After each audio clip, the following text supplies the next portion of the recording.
Hey, what's going on, guys? Soccer Doc here. My name is Pereira. I'm a doctor of physical therapy, and in my videos, I make football-related content for you guys. I update you on your favorite players' injuries, give you a timeline of when you can expect to see them return, as well as making injury rehab videos for you guys. If you like that kind of football, soccer content, please hit the subscribe and like button. Thanks for joining my channel.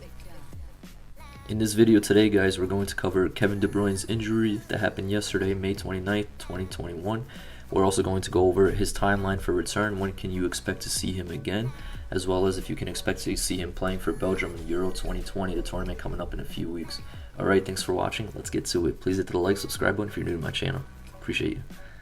Alright, guys, as we know, Kevin De Bruyne's injury happened around the 60th minute in a collision with Antonio Rudiger from Chelsea. Now, it didn't seem like a violent injury. It seemed like Rudiger was trying to block, so it was a foul, trying to block De Bruyne.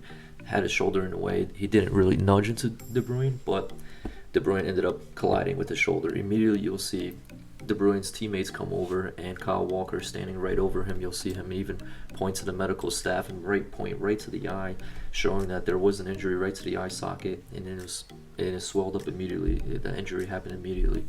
Now, for the good news is Kevin De Bruyne did update the team. He had to be released from the game. The reason why they had to sub him out, I know some players, some of my friends, myself included, at first was like, maybe he could just play through it.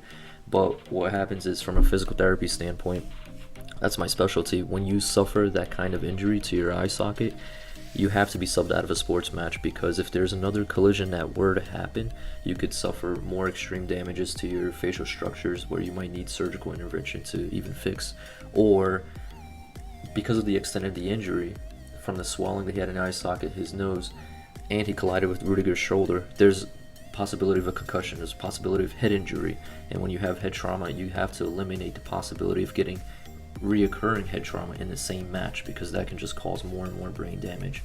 So that's why it's a safety, it's for his health, that they had to sub him out. Now, the good news, Kevin De Bruyne was, before he got in the team playing, he was rushed to a Portuguese hospital where the doctors evaluated him. They took x-rays and CAT scans to check it out, and De Bruyne released this report on his Twitter account where he said, "Hi guys, just got back from the hospital. My diagnosis is acute nose bone fracture and left orbital fracture. I feel okay now." And he said, of course, he's still disappointed. What I like about this tweet is, if you look at the bottom, I'll show it to you guys here, that Chelsea even commented, saying, "Wish you well, speedy recovery." So, classy move by Chelsea there. It's very nice to see. Now, let's go over what is an orbital fracture, what is the nose bone fracture that he has. Now, orbital fracture, basically this eye socket here, and it was De Bruyne's left eye. The whole entire eye socket's called the orbital bone. Now, as you'll see in the left side of this graph here, the orbit makes up all of these other little bones. Now, they don't specify exactly which bone he did suffer, but judging by how it looked in the image, when you see Pep Guardiola and the staff looking at De Bruyne's eye, how swollen it was right at the bottom, it's looking like it was right in this lower area of the orbital bone. Now, he also acute nose fracture, he also suffered that, and it was clear to see it throughout the images there. ESPN released a report about an hour ago highlighting that they reached out to different sources of their own medical staff that they reached out to, and they were told that it would take about 3 weeks to heal properly.